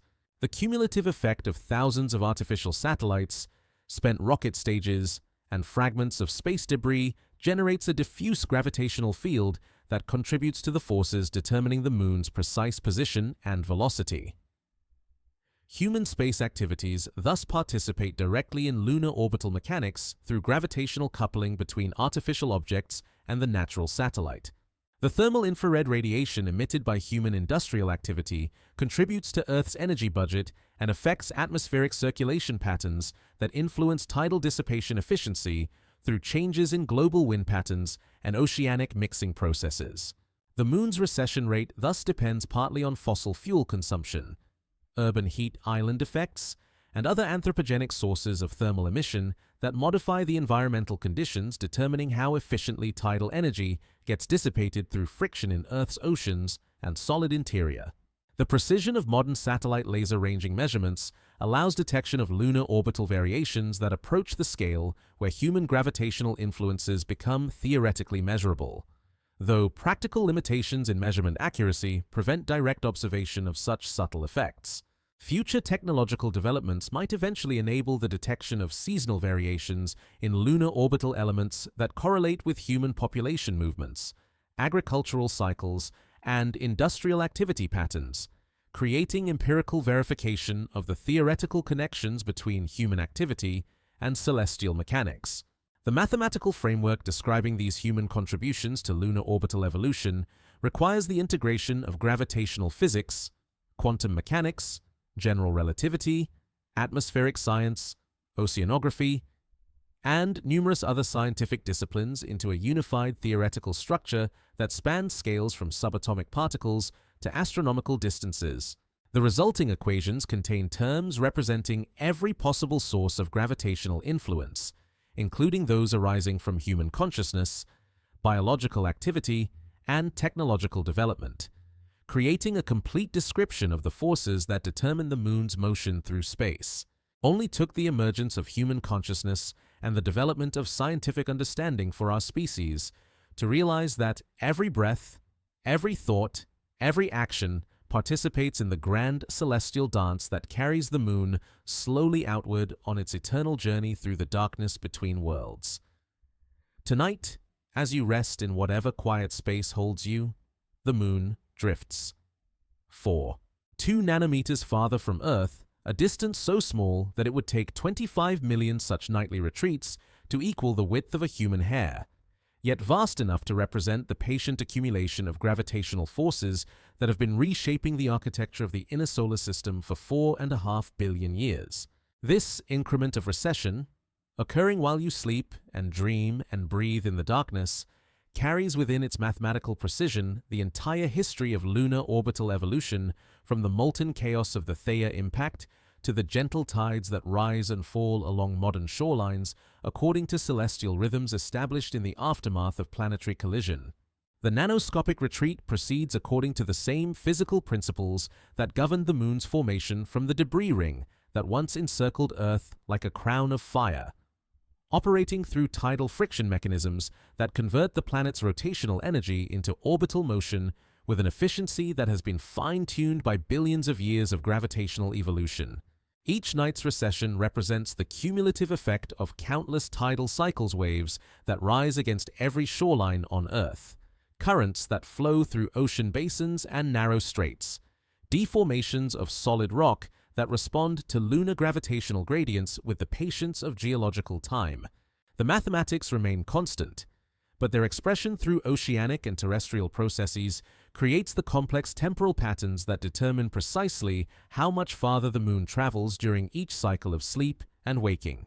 Your individual existence participates in this nightly retreat through gravitational influences so subtle they defy measurement, yet so fundamental they cannot be dismissed within the theoretical framework that describes how matter and energy interact across cosmic distances. The mass of your sleeping body creates minute perturbations in Earth's gravitational field that propagate outward at the speed of light to affect every other object in the universe, including the Moon hanging in darkness above your quiet room. The redistribution of matter that occurs with each breath, oxygen flowing into your lungs, carbon dioxide escaping into the night air, generates infinitesimal changes in the vertical distribution of mass that contribute to the complex environmental forcing determining tidal dissipation rates and lunar recession velocity. The electrical activity within your brain as you dream creates electromagnetic fields that, through the mass-energy equivalence of relativity, contribute microscopic amounts to Earth's total gravitational influence on its natural satellite.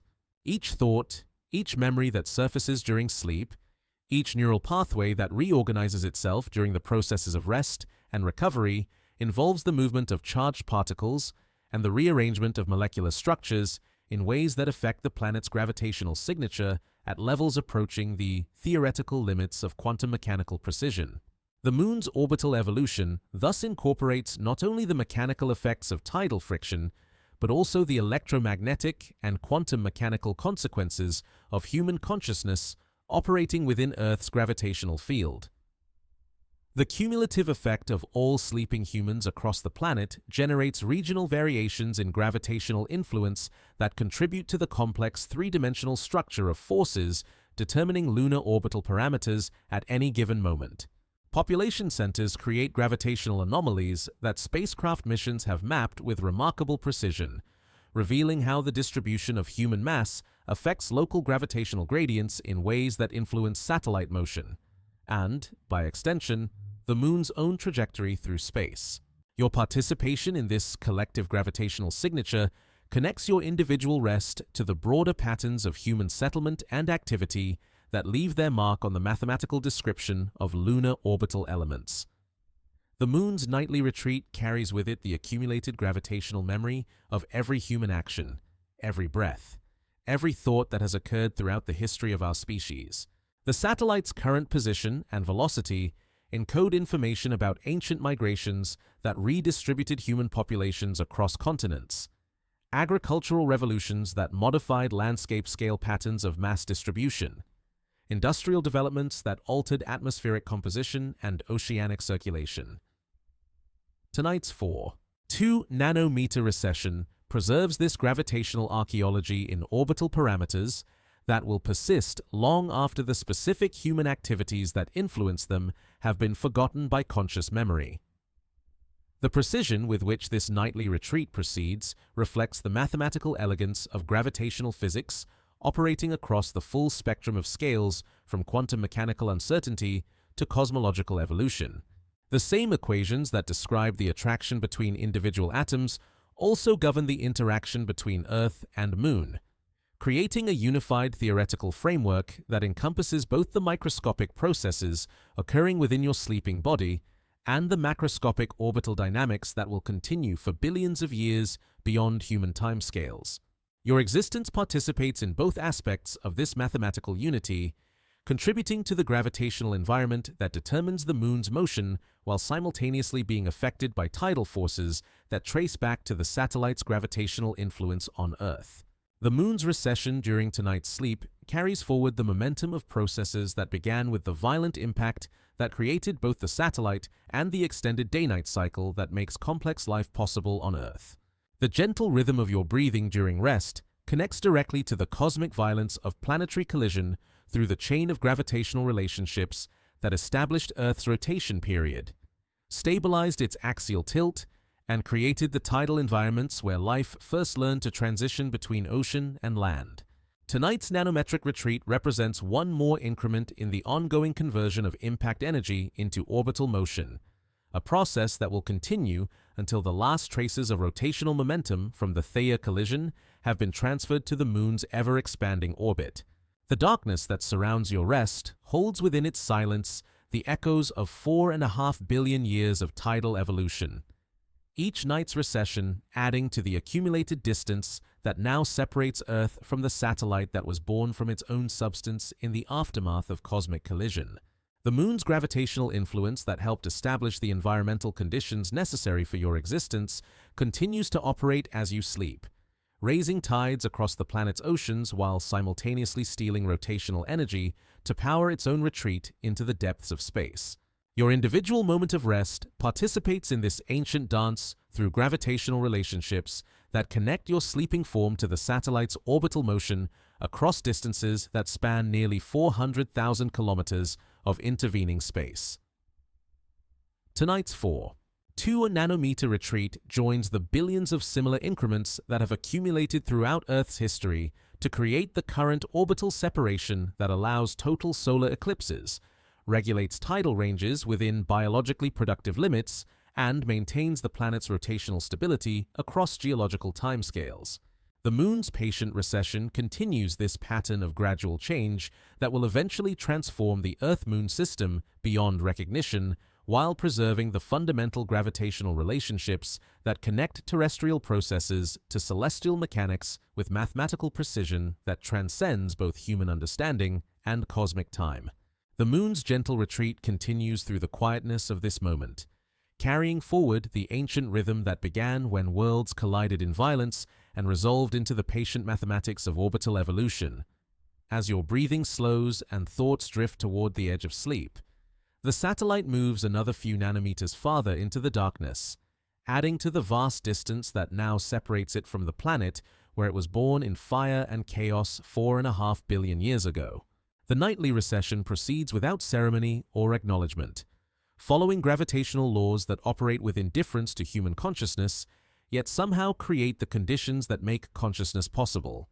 Each increment of retreat represents the conversion of rotational energy into orbital motion, the transformation of planetary spin into satellite distance, the gradual dissipation of impact violence into the gentle pull of tides that rise and fall along shorelines that did not exist when the moon hung enormous and molten in Earth's early sky. Tonight's small retreat becomes part of the accumulated journey that has carried the moon from its birth at 15,000 miles to its current comfortable distance of nearly 400,000 kilometers. Each nanometer of recession representing the patient operation of tidal friction across geological time, the same forces that created the familiar rhythm of monthly lunar phases, the predictable schedule of eclipses, and the twice-daily breathing of ocean tides continue their work as consciousness fades into the restful darkness where all astronomical processes continue their ancient patterns undisturbed by human awareness. The silence that settles over your resting place holds within its depth the echoes of cosmic collision. The memory of debris rings glowing above a molten Earth, the gradual cooling and organization of matter into the stable orbital relationship that will persist long after all individual human lives have dissolved back into the elements from which they arose. The moon's recession carries this cosmic memory forward through space and time, preserving in its orbital parameters the complete history of Earth's transformation from a chaotic world of extremes into the balanced planet that nurtures the complexity of life and consciousness and dream. As sleep approaches, the moon continues its patient journey outward, moving at the stately pace of evolutionary time toward the distant future when Earth and satellite will achieve their final gravitational embrace in the stillness of synchronized rotation. Tonight's retreat represents one more step in that billion-year journey, a nanometric increment in the vast dance that connects the violence of planetary birth to the peace of orbital equilibrium through the mathematical elegance of conservation laws that govern the motion of worlds across the emptiness between stars. The darkness deepens around your rest, and the moon drifts silently farther into space, carrying your individual gravitational signature along with all the accumulated influences that have shaped its orbital evolution since the first tides rose across the cooling surface of a world that was learning to spin more slowly under the patient influence of its newly formed companion in the cosmic dark.